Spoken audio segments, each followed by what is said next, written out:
Hey free-to-play gang, welcome back to another Don't Starve video. So today, I want to go through a little bit more on early game survivability because I think a lot of players are just going to run out of resources really quickly, especially for new players, and I am a new player as well, but these are some of the things that I found as well that worked really well for me. So it's super important that you set up some form of continuous food production because if you're too afraid to kill stuff, if you are too afraid to kill spiders, and I mean, of course, you don't want to eat monster meat, I have some ways for you to get food, which are probably some of the better, most long-term aspects in terms of collecting food and acquiring food so that you can survive past winter, especially winter period where you really need to have a lot of food stored up. So yeah, let's take a look at some of these ways. So I actually have three main ways. I mean, there are other stuff as well. There is a fourth way, which is just getting a bird cage, killing spiders, feeding the bird your monster meat. You get eggs. With 2 eggs and I think 2 something else, you can get like bacon and eggs. I think it was like 1 egg, 1 meat, and 2 fillers. You can get bacon and eggs. That really heals a lot. Otherwise, you can just straight up cook the egg and you can eat it without any health penalty, like as opposed to eating monster meat directly, right?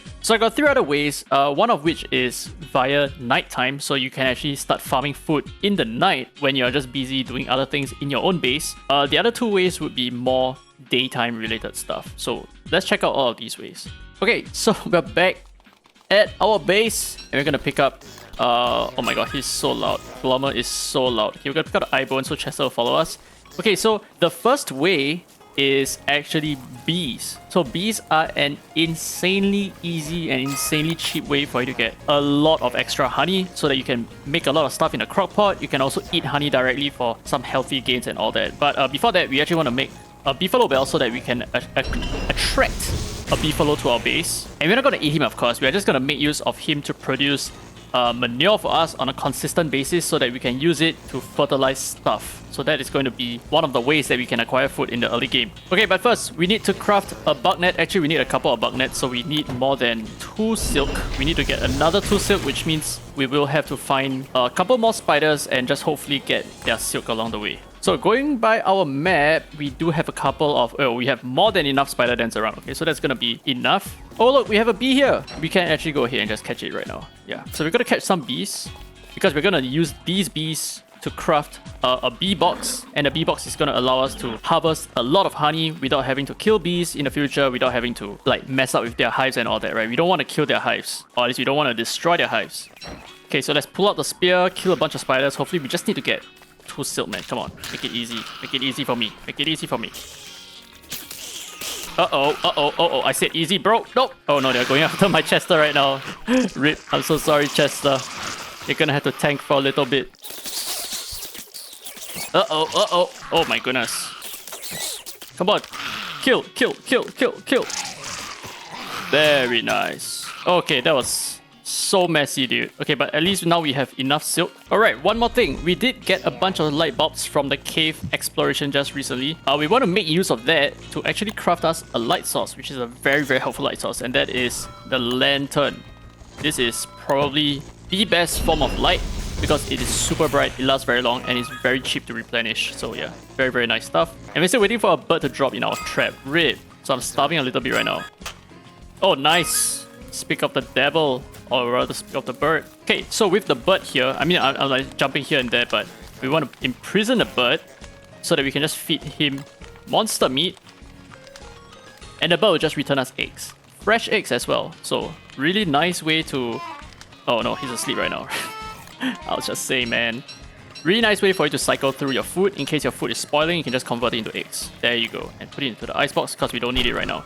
Okay, so we are able to craft some stuff, and that's why I like this mod a lot. So this is... I talked about this mod in the previous video. I'll at least put it on the screen what this mod does, and it actually shows you what you're going to get from the combination of food over here. So you can see that if you put in 2 eyes and all that, we're going to get bunny stew. We don't want bunny stew. What about this? We get meatball, but it's kind of like a waste. I mean, I am kind of hungry, so I'll probably just craft a meatball. But yeah, this is super wasteful, by the way, to craft meatballs like that. I think we need honey, or we need berries for meatball, like just 3 berries and 1 whatever meat, and I think that should do it. But yeah, I am way too hungry right now, dude. Alright, there you go. So full hunger and a little bit more HP. Okay, so what we're gonna do is we are gonna use 2 nets, just 2 full nets, catch as many... Okay, not as many bees as we can. We just need 16 bees. We want to make 4 bee boxes, so we need 16 bees. Okay, so we have a beehive here the bee is gonna spawn real soon. Oh, no, wait. The bee is already up there. Gonna catch it and just be careful, the rest of the bees will actually come out and they will attempt to kill you, which you could actually kill them because these are killer bees. They're not the same as bees, so they're not gonna be useful for any kind of craft at all. So yeah, just take note of that. So we're gonna go ahead and kill them. Nice honey. Okay, so we need to find other beehives. There is only one. We need to go up north. Oh, I totally forgot that we are right next to a bee biome. Boop, boop, boop. Oh. Boop, boop, boop, boop. Alright. Let's get out. Okay, so we have 16 bees. That's all we need. We're gonna use the rest of this to catch butterflies so that we can plant them. And yeah, I'll explain along the way as well. So right now we need to kill 4 beehives. It's gonna be a pain, but we'll try. I think the main ones that we can kill are the killer beehives. So these guys, they are really good for nothing.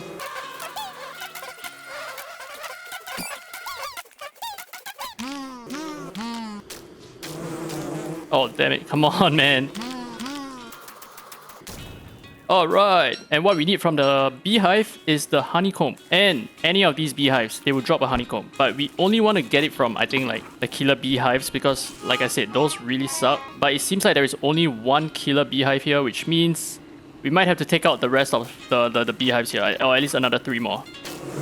Whoa, shit. We can actually use Chester to tank, I think. I think Chester would be a really, really good bait. Yeah. They are going for Chester right now. That's really good. Nice one, Chester. Good job. Okay, so anytime that your bee is starting to die out because they are hungry, you can actually give them food. I think you can feed them with honey, yes. By feeding them with honey, that should actually replenish their HP. So that's one way that you can ensure that they stay alive. That's it. These are all that we need, and we can build. Let's get out of here. Chester, come on. Good boy. Good job. Alright, and now that we are using our lantern, we can actually use these light bulbs. Like I said, the lantern is like the cheapest way for you to have light access, right? Or access to light in the dark. So you can use this light bulb, feed it to your lantern, and that's going to replenish 20% of its durability. It's insanely overpowered. Okay, wait, I do not have any meat on me, so I think I'm okay. But yeah, I just want to be careful of the rabbits over there. That's why I built my base quite far away from the rabbit hutches. Okay, so for the bee box, right, we can actually just type here bee box. And the way you craft it is 2 bots, 1 honeycomb, and 4 bees. So we need a lot of we need a lot of bots for this. So because I need another, 6 more bots, I might need to chop down some trees as well. Okay, so we are gonna have to we're gonna have to build our bee boxes, but we don't want to build them too near us. Now, the reason why you don't want to build a bee box too near your base is because during spring, all the bees actually become angry and they become red. Now, they don't necessarily become killer bees, they still remain as bees. It's just that they are aggressive to almost everything around you. So yeah, do take note of that. Okay, so we want to be a little bit of a distance away from our base. So I think this is still actually a little bit too near. So we might want to go somewhere maybe around here, right, where there are already natural flowers and all that, so it makes our job a little bit easier. Okay, so let's say over here. Now what we want to do is to build our bee boxes in this specific alignment, right, specific arrangement. So we want to go 4 squares away. I think these are called tiles, right? So 4 tiles away. So 1, 2, 3, 4. Can the bird go away? Okay, so 1, 2, 3, 4. And oh, Chester! Oh, Chester, you piece of shit. You really ruined my day, Chester. Come on. Another one over here. And another box down. 3, 4. Here. Oh shit! No. Oh my god, I nearly placed it. I nearly placed it off. RIP. And the final bee box over here. Now, the reason for this is so that there is enough time for you to go in between the bee boxes to collect the honey, and that will ensure that you're always able to pick up honey from the bee boxes without having to worry about being stung by the bees. But I mean, in most cases, the bees are actually very easy to kite anyway. But anyway, there are some butterflies here which we need to catch. And this is another thing. So by catching, not killing, by catching a butterfly, you can actually plant them over here. So we want to plant a lot of flowers here so that this speeds up the rate at which the bees are able to make honey. So the more flowers that you have around the area, the faster your honey production will be. So that is very important. We need to have like, I think 5 flowers on average per bee box. So we definitely need to catch a lot more butterflies than whatever that we have right now. Okay, so that's pretty much it for, you know what, I'll just drop the bug net over here so that I can catch more butterflies later on. So that's pretty much it for the beehive in terms of early game food farming, this is like one of the best ways to farm food in the early game. I'll show you how I collect honey later on, but moving on now that we are in the evening, right? So this is where our second farm is active right now. So what I'm talking about is if you go back to the rabbit hutch, make sure you don't have any meat on you. You notice that they have been killing a lot of Basilisks, right? You can see here, Basilisk I mean. So we have a couple of Basilisk wings, which would easily translate into food. So they are considered meat by themselves, which is really good. So number one, you can use it to exchange to the with the Pig King for gold, and number two, you can actually cook it in a crock pot for like meaty stew and all that kind of stuff. So the Basilisks, the Basilisk wings, they are very useful, but if you're gonna pick them up over here, you wanna run away as soon as possible, because those rabbits, as long as they see that you have meat, any kind of meat on you, they're just gonna attack you instantly. So that is actually the second way that you can farm food in the early game, just completely reliant on the rabbits, and you don't need to do any killing for yourself at all. So even the Basilisk who spawn at night, they're not going to pester you at all, they're just going to go straight for the rabbits instead. So it's really good that you're able to plant the rabbit hutches anywhere in the world, so that really helps. You can also do the same with pigs. But the thing is, pigs only come out in the day, they don't come out at night. So in order for the pigs to fight the Basilisks, they need to meet each other right when the day turns into evening, where the pig is returning home and the Basilisks are coming out from the caves. It needs to be at that one specific moment in order for them to meet, which is not very reliable. So because the rabbits only come out at night, they are the perfect way for you to farm the Basilisks for monster meat and Basilisk wings. Okay, so for example, we can just put in 3 different kinds of meat. And I believe, okay, this is still meatball, but if we have another kind of meat, okay, you know what? Now that we have the honey, right, it's gonna be, okay, so we can make honey nuggets, which I think is not super worth it. Oh, this is actually quite cheap, right? 2 honey, 1 egg, 1 meat, and we have hounds coming, I know. Oh, we can still make honey nuggets this way. Okay, that's insane. That's actually insane. So honey nuggets are actually quite cheap. So I guess I'll just make some honey nuggets. Okay, so the hounds are coming, rip. Okay, so for the hounds, I think we can just go straight to the Basilisk, I think. I think the Basilisk will be able to deal with the hounds for us. So it's always important to have, you know, either rabbits around you or pigs around you, so that either in the day you are safe or at night you are also safe. And yeah, that is pretty much how you survive in the early game, to have enough food. I mean, I still have one more approach, which is just farming. Okay, but before that, can the rabbits please save me? Save me, rabbits! Save me, rabbits! Nice one! Very nice.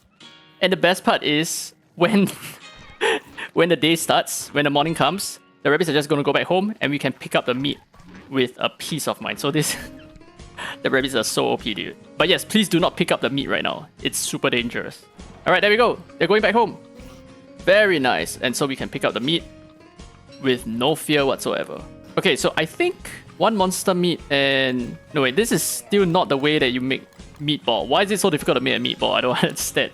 What the heck? Okay, fine. I think in order to make meatball, you probably need to have berries. So they are Swedish meatballs, I guess. Okay, so for the third and final way, like I said, right, we are going to be doing gardening. This is going to be one of the best ways for you to have food all year round, essentially all year round. It's very easy for you to gather a lot of vegetable this way, but it is going to be quite expensive for you to get like the plots and all that. So we are going to have to chop down more trees. Now, here's the thing, right? If you do not want to chop down trees yourself, because we already have some pigs around, right? We can actually just give the pigs meat. So give you meat, you're now my friend. We can give you meat again, so now you are my friend. So now they're all my friends, and we can just start punching trees. So the moment they see you punching trees, they are actually going to do the same thing. They're going to start tearing down the entire forest, and they can chop trees really, really fast. So that is one amazing thing about having pig friends around you. So it might be a good idea to have more pig friends, although it also does come with the problem of the full moon, where the pigs could potentially turn into werepigs and just tear everything up. So yeah, just be very careful about that. But there are ways for you to deal with werepigs. One of which is to just make them completely tame, and I will of course show you as we are approaching day 31 or something like that. Oh! The pig spawned a tree guard! Dude! Okay, but this is a good thing. This is actually a really good thing for us, because we can just pacify the tree guard. I think the tree guard is coming for us actually. Is it coming for us? No, it's not coming for us. Okay, but it's good to have a tree guard around, because this will be a really good source of protection from us in case we may potentially face like the deer clubs and all that. So we can actually use the tree guard to our advantage, and we can actually just make the tree guard hide somewhere. Okay, so for example, we don't have to kill the tree guard right now. We can just like taunt it a bit. It's gonna follow us. Just make sure that you have a bunch of pine cones, and you can plant pine cones to make the tree guard just sit there and stay there. So okay, make him come here, plant a bunch of pine cones just to make him, yeah, just to pacify him like that. And, the pig. The stupid pig. Okay, we gotta pacify him again. There you go. Good boy. Good tree guard. So we're just gonna keep him here. We don't want to stay too close because there is a negative sanity aura that he provides. And yeah, ouch. Okay, so now that we have a bunch of wood, we can go ahead and craft our garden digamajig. Garden digamajig. So it has 4 users and it wouldn't till the land, but it will create 4 plots of land which you can till from. And for example, we can deploy it here and it's just gonna start digging this 1 tile. And this tile would then become fertile, or rather we can start planting seeds into that. So that's why it's important for you to always have some seeds around so that you can plant it into the soil, except during the winter period where birds no longer drop seeds and you can only farm seeds from the field itself. And of course there are some garden detritus which you can just use a shovel to remove so that you have more land for more seeds. Bruh, we are good on food, man. Now here's the thing about the snapping tail mod that I introduced in the first episode. So what you can do with snapping tail is, let's say you craft yourself a golden hoe. Now with this golden hole, you'd be able to till the soil a little bit nicer. Let me show you, right? So with the golden hole, you can see that we have selected spots for us to till. And if you do not have this mod, it's going to be a lot more difficult for you to maximize your field because you might till slightly to the left or to the right. And with that actually limits the total number of till spots, whatever you call it, that you could potentially have. So yeah, do take note that this is actually a very important mod, not just for aesthetics, but also for its use. So yeah, something like that. Okay, so we can drop our hole for the time being and we can just plant our seeds. Now the thing about farming is that there are many facets to it in this game. So number 1, there is the planting. Number 2, there is the talking. Yes, you need to talk to your plants so that they become happy and they grow a little bit faster. And number 3, there is also watering. So if it is not raining, which is like most of the time, you will need to craft yourself one of these watering cans. And in order for you to collect water, you can't collect it from the sea because that will kill your plants. Instead, you need to go to a pond. And thankfully, we have a pond really nearby, right? So we have a pond literally right here. So just go ahead and refill your water from the pond itself like that. And there's like, I think 20 users or so there's going to be a lot of users. Just make sure that you have it at 100% before winter comes, because then during winter, all the ponds freeze up and you're not going to be able to refill your watering cans anymore. Alright, so our goal is to make sure that the soil remains about that kind of wetness, right? You can see that it's almost fully soaked, fully drenched, and that is about what we are trying to aim for. Alright, so that's pretty much it. I mean, we can also fertilize the soil, but we do not have manure, although we can also use Glommer's goop. So that's another use for Glom over here. We can use it to fertilize the entire plot, just this square here. I'm not super sure about the mechanics behind fertilization, but I know it's very important if you want to have really huge plants, really huge vegetables growing. So that's going to be one thing. So there's going to be I nearly picked up the flower over there. There's going to be many different layers to gardening, which is kind of a pain in my opinion, but it does give you really easy vegetable, which is quite important, I think. Okay, now, before we end off this video, let's go ahead and collect the honey from the honey boxes over here, the bee boxes over here, right? Alright, in the Pokeball you go. Okay, so the way this works is you're supposed to go from bee box to bee box to bee box to bee box. And as you can see, there is only 2 bee boxes that are partially filled. So if it's fully filled, it's going to be extremely drenched looking, right? But so far, right now, I think this is like level 1. This is, I think, level 2. So what we're going to do is we're just going to loot from it and we're just going to run. Okay, supposedly the bees are supposed to come for us, but for some reason they're just... Oh, there we go, yeah. But by right, we should be able to run to the next box and harvest it without receiving any damage at all. Something like that, right? There you go. So that's it, I just proved it like that. So 4 tiles away, and that is the perfect alignment, so to speak. Alright, so anyway, that's it for this video. Hopefully you guys learned a thing or two, because this was definitely very helpful information for me, and I definitely learned a lot by watching Jakey's videos. And these are just like some of the tips that he has provided as well. But yeah, they are amazing. So I hope you guys enjoyed today's content. If you did, don't forget to give it a thumbs up. It really helps the channel, and subscribe for more Don't Stuff content. Now with that said, this has been Daddy Free to Play, and as always, I will see you in the next video.